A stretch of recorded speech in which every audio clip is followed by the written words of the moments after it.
का कार्यक्रम का आयोजन रखा गया है। उस कार्यक्रम के आयोजक माननीय छत्रसाल कुशवाहा जी, सरला कुशवाहा जी और अजय कुमार हमारे प्रधानाचार्य, और उन्हीं के साथ मैं भी शामिल हूँ।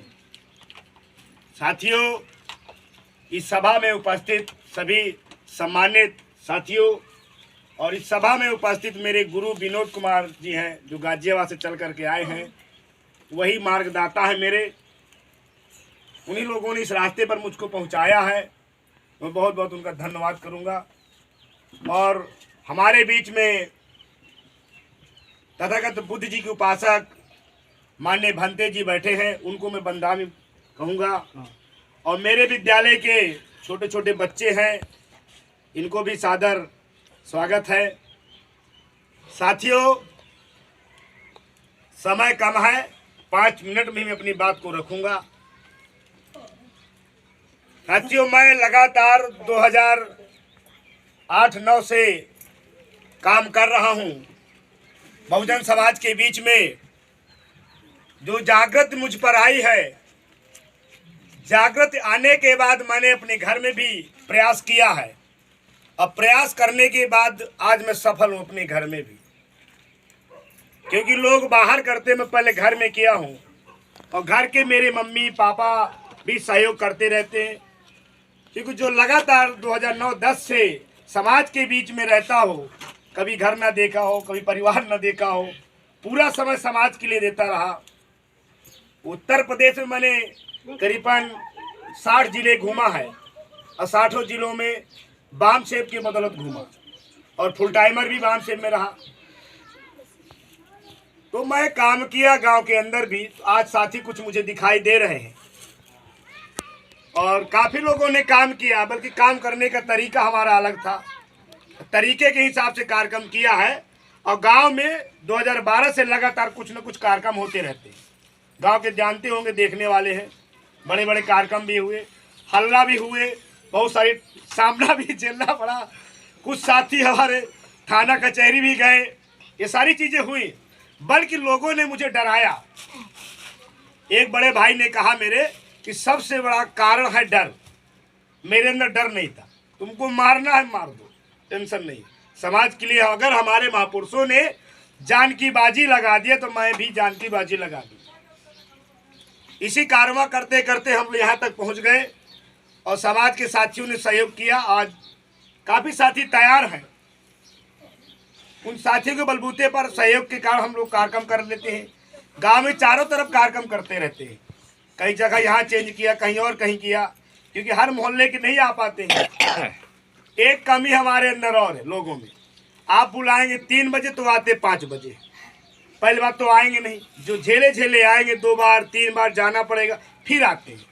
बाहरी साथी हमारे आगंतुक साथी वो तो आ जाते हैं, बल्कि गांव के लोग बहुत हिचकिचाते रहते हैं। पता नहीं, सवाल भी आते हैं, क्या मिलेगा, क्या देंगे वहाँ, क्या मिलेगा। अभी मुझे कई सारे लोगों ने यहाँ पूछा बगल में, भैया क्या मिलेगा वहाँ। मैं कहूँ अचार बांटने वाले नहीं आचार्य जी, आप आ जाइए, आप ज्ञान की बात होगी, ज्ञान मिलेगा और ज्ञान का अर्जन होगा, आप अर्जन ले सकते हैं ज्ञान का। तो कमियां आती है कहीं ना कहीं। देखिए साथियों, एक बात मैं कहूँगा, शिक्षा वो सिरनी का दूध है, जो पिएगा वह दहाड़ेगा, अगर दहाड़ेगा नहीं तो गुर्राएगा जरूर। और ये सत्य बात है। जिन जिन लोगों ने शिक्षा लिया और साथ में सामाजिक शिक्षा अपने महापुरुषों से सीखा, आज उनके अंदर किसी भी प्रकार की कमी नहीं है। अपना विकास तो खुद तो कर ही सकता है और कर रहे हैं लोग। हमने भी आपके गांव में एक छोटा सा विद्यालय डाला है, राष्ट्रमाता Savitribai Phule ji public school Khamaura. LKG nursery UKG से लेकर के कक्षा 5-8 तक का विद्यालय है। और उसमें जो कुछ सहयोगी साथी हमारे हैं, माननीय पप्पू कुशवाहा जी, उन्होंने पूरी बिल्डिंग दे रखा है। बहुत बड़ा योगदान है उनका।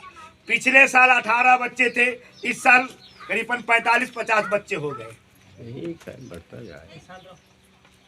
दूसरी बात, जिन साथियों को समझ में आए कि बुद्ध का मार्गदर्शन सत्य है, जो बुद्ध के रास्ते में चल रहे हैं वो हमको सहयोग भी दे रहे हैं। हमारे बीच में सरला कुशवाहा जी बैठी हैं, हमारे इनके बीच में बातचीत हुई, इन्होंने हमारे विद्यालय के लिए कैरम बोर्ड की व्यवस्था किया। एक छोटा भाई है, उसने भी एक कैरम बोर्ड की व्यवस्था दी, एक ड्राम दिया सरला जी ने। इस तरह से देख रहे हैं कि शिक्षा का विकास हो रहा है, तो उन्होंने हमारा सहयोग लगातार जो भी जिससे हो सकता है कर रहे हैं। हमने समझा कि शिक्षा सबसे बड़ी कमी है। अगर हमने बुजुर्गों को टच किया तो मुझे संभावना नहीं है ज़्यादा। अब नौजवान साथियों से संभावना है, अगर वो साथ देंगे, ये जनरेशन तैयार हो रही है, इस जनरेशन को हम तैयार करेंगे तो परिवर्तन कहीं ना कहीं आएगा सामने। आज इन बच्चों से जो पढ़ते हैं उनसे पूछ लीजिए, प्राइमरी के बच्चों को तो पता ही नहीं होगा तथागत बुद्ध जी का बचपन का नाम क्या था, कोई बता सकता है? सिद्धार्थ। हम स्कूल में भी शिक्षा सामाजिक कहीं ना कहीं देते हैं। बढ़िया है। आपसे बताएं, छोटा सा छोटा बच्चा हमारा बता देगा महापुरुषों के, सारे लोग महापुरुषों के नाम, यानी घर में जानते भी नहीं है। तो इससे हमको सीख मिली, शिक्षा बहुत जरूरी है। और शिक्षा अगर नहीं पकड़ेंगे तो हम लोग मार खा जाएंगे, क्योंकि पढ़ने लिखने का अधिकार तो था ही नहीं, बड़े मुश्किल से मिला। राष्ट्रमाता सावित्रीबाई फुले जी ने हमको शिक्षा का अधिकार दिया, उनके बदौलत ज्योतिबा फुले जी ने साथ दिया, और इधर सम्राट अशोक जी, बाबा साहब, सब लोग तथागत बुद्ध जी के मार्गदर्शन को पकड़ करके, सीख करके प्रयास किया। और जो आपका संविधान लिखा हुआ है, पूरा का पूरा संविधान तथागत बुद्ध जी से बाबा साहब ने लिया है। ज्ञान, समता, स्वतंत्रता, बंधुता, न्याय पर आधारित समाज का निर्माण करना है। संविधान के पहली लाइन पे लिखा हुआ है इस वर्ड, पहली लाइन पे समता, स्वतंत्रता, बंधुता, न्याय पर आधारित समाज का निर्माण करना है। वो क्या करते हैं मनुवाद के लोग? वो जातिवाद फैलाते हैं, अंधविश्वास फैलाते हैं, छुआछूत का वो फैलाते हैं। मतलब यहाँ तक कि हमको संविधान को भी पढ़ने में बड़ा मुश्किल पड़ रहा है। अपने महापुरुषों को तो बड़ी दूर की बात है। तो इसलिए हम सब लोगों की जिम्मेदारी बनती है कि हम सब लोग इस बात को ध्यान दें, शिक्षा की तरफ अपने बच्चों को जरूर पढ़ाएं। कोचिंग, ट्यूशन, विद्यालय में ध्यान रखें। शिक्षा अगर पहुंच जाएगी तो जागृति आ जाएगी, परिवर्तन ज़्यादा समय नहीं लगेगा परिवर्तन लाने में। दूसरी बात, हम इस देश के मूल निवासी हैं, नागवंशी लोग हैं। हम इस देश के कहीं बाहर के नहीं आए हुए, इस देश के हैं। डीएनए भी हमारा है। और हम सबसे बड़ी बात बता दूं कि हम लोग सब लोग क्या है, मूल निवासी हिंदू नहीं है। हम हिंदू नहीं, हमको जबरदस्ती, चाहे भारत सरकार हो चाहे लोग हो, जबरदस्ती हिंदू बोलता है। हम हिंदू नहीं है। हम इस देश के नागवंशी हैं, हम इस देश के मूल निवासी हैं। और हिंदू शब्द का अर्थ आपको देखना है, गूगल में डालिए। उसका अर्थ होता है नालायक, होता है लुच्चा, होता है डरपोक, होता है रास्ते का लुटेरा, होता है। ये शब्द होते हैं, गूगल में डालिए, सर्च करिए, आप निकल के आ जाएगा, स्पष्ट पड़ी चीजें। तो न तो हम नालायक हैं, न तो लुच्चे हैं, न रास्ते के लुटेरे, न डरपोक है, न नाजायज है। तो ये जो है, जो जबरदस्ती हमारे ऊपर थोपा जा रहा है, इस शब्द को भी हमको ध्यान देना है। हम इस देश के बौद्धिस्ट थे और बौद्धिस्ट रहेंगे। उस रास्ते पर हमारे लोगों चलने का प्रयास कर रहे हैं। पूरा देश आपका बौद्धमय था। उस समय सोने की चिड़िया थी। जितने भी सम्राट अशोक पूरे देश में प्रचार प्रसार करने का काम किया। तथागत बुद्ध जी ने उस समय हवाई जहाज, एरोप्लेन नहीं थे, उस समय हवाई जहाज, एरोप्लेन नहीं थे, पैदल जा जाकर पूरे देश में उन्होंने प्रचार प्रसार किया। तो क्या हम लोग अगर ईमानदारी से करें, क्या अपने गांव में प्रचार नहीं कर सकते? क्या अपने मोहल्ले में नहीं बता सकते? क्या बता सकते? बल्कि हम जानबूझ के कंजूसी करते हैं। हम तो चले आते हैं बड़ी शान से, बल्कि अपनी बहन को, माँ को, पत्नी को छोड़ आते हैं। और जब हम पूरा ज्ञान लेकर के यहाँ जाते हैं, वो पूरा ज्ञान वहां पर हमारा क्या कर देती है, गड्ढे में दफना देती, फ्यूज कर देती है। तो ये बहुत जरूरी है। साथियों, विज्ञान पर आधारित पूरा है। तथागत बुद्ध जी का यहीं से विज्ञान लिया गया है, सारी चीजें यहीं से ली गई हैं, ज्यादा कुछ नहीं है। दो बातें और बताऊंगा 2 ही मिनट में। अनुयायी और भक्त। हम भक्त नहीं बनना चाहते किसी। भक्त का मतलब होता है गुलाम, और जो अनुयायी का मतलब होता है वो मिशनरी, अपने महापुरुषों के रास्ते पर चलने वाले अनुयायी होते हैं। जैसे हमारे महापुरुषों ने कहा ये गलत है तो ये गलत है, ये सत्य है तो सत्य है। जब हम लोग पढ़ेंगे अपने महापुरुषों को तो वास्तव में ज्ञान आ जाएगा। ज्ञान आने के बाद फिर भी हमारे लोग जानबूझ करके उस गड्ढे में जाना चाहते तो उसके लिए क्या है? लोग कहते हैं धीरे धीरे परिवर्तन होगा। अरे धीरे धीरे होगा जब होना होगा। आपको समझ में आ गया, आप परिवर्तन कर दो, दुनिया का छोड़ो। बंदे जी सही, मैं तो उस सिद्धांत पर हूं। अगर हमको समझ में आ गया तो हमको परिवर्तन कर देना चाहिए। अन्ना भाऊ साठे ने एक बात कही, 15 अगस्त 1947 को देश आजाद हुआ। 16 अगस्त 1947 को बंबई में बहुत बड़ी सभा लगाया और कहा ये आजादी झूठी है, देश की जनता भूखी है। हर 15 अगस्त को, हर 26 जनवरी को आजादी का ढिंढोरा पीट रहे हैं। इनको पता न चलने पाए कि वास्तव में आजादी है। हम अंग्रेजों के गुलाम थे, अंग्रेजों का गुलाम कोई और था, उनके गुलाम आज हम भी हैं। कहाँ आजादी है? हम अपनी बात अपने समाज के बीच में नहीं कह पाते, अपने घर में नहीं कह पाते, मोहल्ले में नहीं कह पाते, खुले में नहीं कर सकते, थाना कचहरी में अपनी बात नहीं रख पाते हैं। हमारे उन सारी जगहों पर डॉक्टर, इंजीनियर, वकील, मास्टर नहीं है, तो कहाँ अपनी बात कर पाते हैं भाई? कह रहे हैं आजाद हैं। आजादी तब मिलेगी जब हर घर से आदमी जागृत होगा, अपनी बात कहने लायक होगा। संविधान आपको बोलने का भी अधिकार दिया।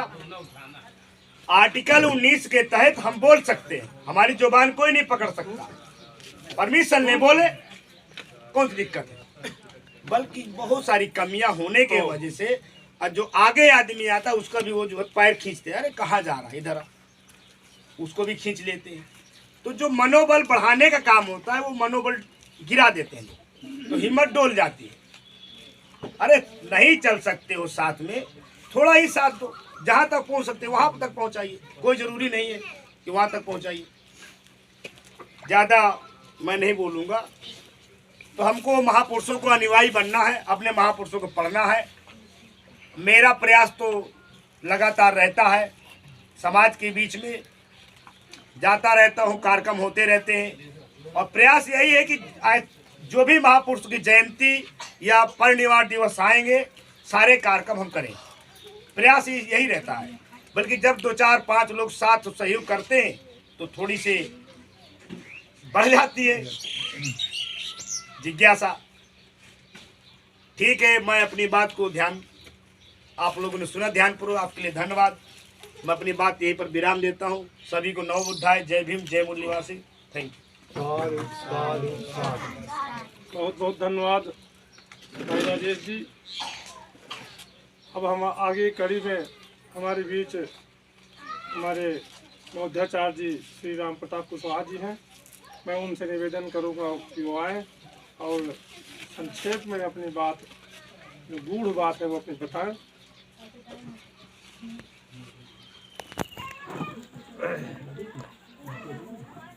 आज बुद्ध जयंती के अवसर पर विश्वगुरु तथागत के चरणों पर श्रद्धा सुमन अर्पित करते हुए उनको नमन वंदन करता हूँ।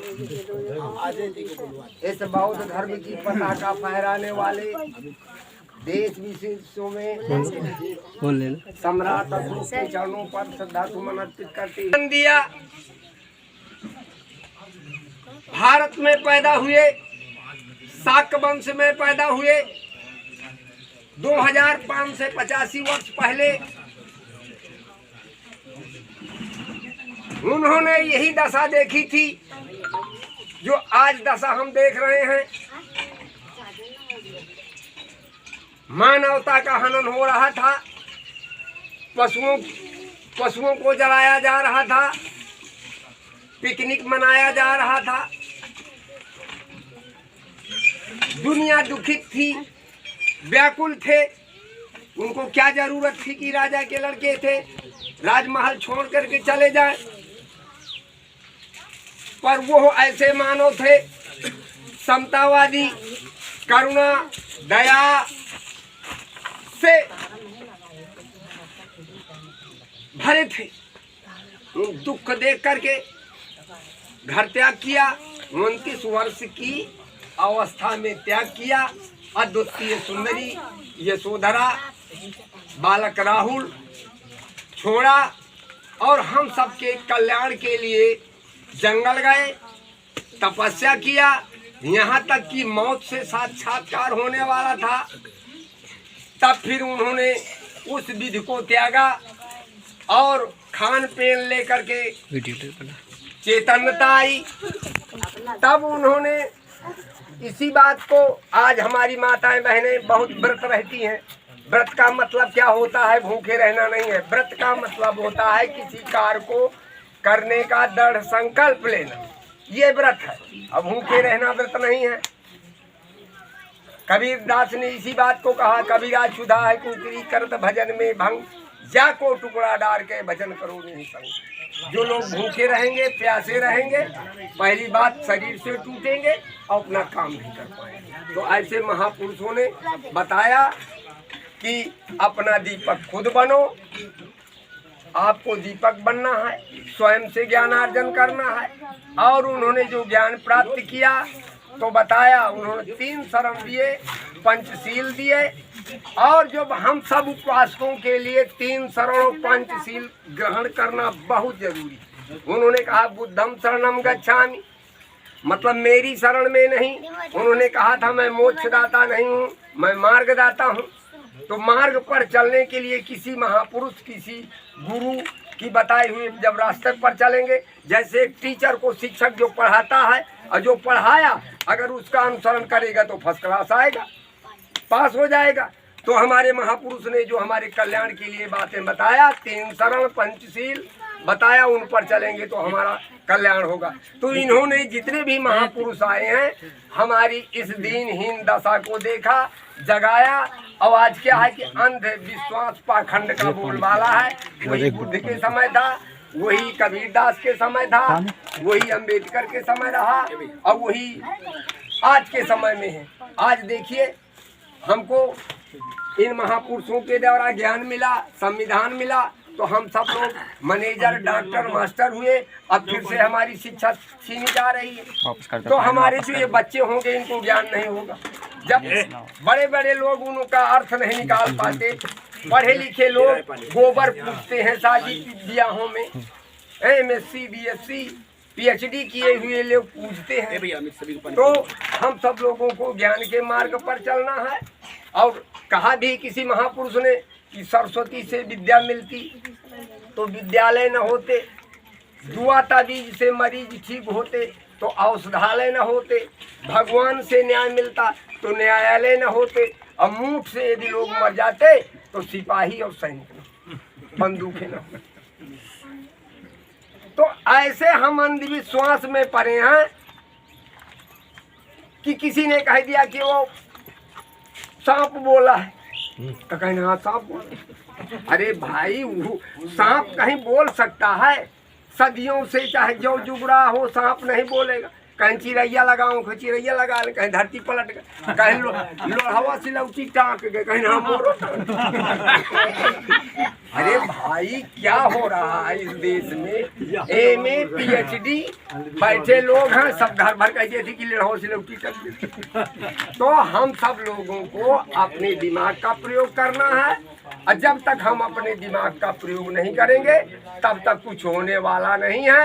तो बहुत से वक्ता हैं, मैं एक बात एक कविता सुना करके, तो जितने भी महापुरुष आए हैं हमको जगाने आए हैं, चाहे ज्योतिबा राम हो, चाहे कबीर रहे हो, और चाहे रविदास रहे हो। रविदास ने तो यहाँ तक कहा, अब हम मुझे तो भाई यहाँ कोई जात नहीं दिखाई दे रही, एक दिखाई दे रहे हैं इंसान। और बस इसमें 2 विभाग हैं, एक स्त्री और पुरुष। तो जबरदस्ती इन्होंने जात बनाया। बुद्ध ने कहा था कि जात जानवरों में होती है, इंसान में नहीं। फिर भी इस देश में इतना वंचित किया गया, कि जातियां बना दी गई। भाई जाति जाति में तभी तो कभी वो रविदास को कहना पड़ा कि जाति जाति में जाति है ज्यों केलन में पात, रविदास मानुष जुड़ न सके जो लो जाति न जा। कहा कुछ जाता है करते कुछ, जातियों के कारण हम संग्रह इकट्ठा नहीं हो रहे, एक मत नहीं हो रहे, एक विचार नहीं हो रहे। हमारे महापुरुषों ने यही कहा, क्या कहा? कहा जागो जागो रे, जागो जागो मेरे भाई, वक्त तुमको जगाए। जागो जागो रे मेरे भाई, वक्त तुमको जगाए। तुमको जगाने भीम राव जी आए, तुमको जगाने भीम राव जी आए। हक के लिए लड़ जाओ, वक्त तुमको जगाए। तुमको जगाए हम सबको जगाए। जागो रे जागो मेरे भाई, वक्त तुमको जगाए। तुमको जगाने ज्योतिबाजी आए, तुमको जगाने सावित्री जी आए। शिक्षा की ज्योति जलाओ, वक्त तुमको जगाए। जागो रे जागो मेरे भाई, वक्त तुमको जगाए। तुमको जगाने ललई सिंह यादव जी आए, तुमको जगाने ललई सिंह यादव जी आए। बलि बकरा न शेर बन जाओ, वक्त तुमको जगाए। जागो रे जागो मेरे भाई, वक्त तुमको जगाए। तुमको जगाने बुद्धा जी आए, तुमको जगा बुद्धा जी आए। मिलके धम्म अपनाओ, मिलके धम्म अपनाओ, वक्त तुमको जगाए। जागो रे जागो मेरे भाई, वक्त तुमको जगाए। अब सभी लोगों को इन मीटिंगों का आशय है कि सभी लोग हम हंस जैसे पारखी बने। जैसे हंस होता है, कहते हैं कि पानी और दूध भरा होता है तो दूध पी लेता है, इसी प्रकार हमारा सूपा होता है कि सार सार को गहरत है थोथा दे उड़ाए। तो यहाँ आए और सार सार वस्तुओं को ग्रहण करें, चाहे जहाँ जाए, चाहे जो भी कह दे कि मुँह से पैदा भाई ऐसे हुआ है, ऐसे हुआ है, तो ऐसा नहीं होता भाई। यहाँ अंधकार दिया जा रहा है। तो भगवान बुद्ध ने कहा अपने दीप उठाओ, अपना दीपक नहीं पुरोवे में तो है। महापुरुष ने कहा कर बढ़िया बले अपनी छाड़ पड़ायास। तो हमें खुद दीपक बनना है, शुभ ज्ञानवान बनना है, अभी तो होगा और हम सच्चाई के मार्ग पर चले। और जितने भी महापुरुष हैं इनकी जयंती गांव गांव मनना, जागृत का दीप जलना चाहिए। जब तक हम जागृत नहीं होंगे तब तक कुछ होने वाला नहीं है। इसी प्रकार हमको ठगा जाएगा और ठगते रहेंगे। मैं अपनी बात यही सब समाप्त करते हुए कह रहा हूँ, बुद्धम नमामि, धम्मम नमामि, संघम नमामि। बहुत बहुत साधुवाद भाई बुद्धाचार्य जी, आपने बहुत अच्छी तार्किक बात बताई, ज्ञान का प्रकाश दिया। भाई अमित कुशवाहा जी आए और अपनी बात रखें। भैया ये वीडियो अलग से क्लिक करो, बता दो।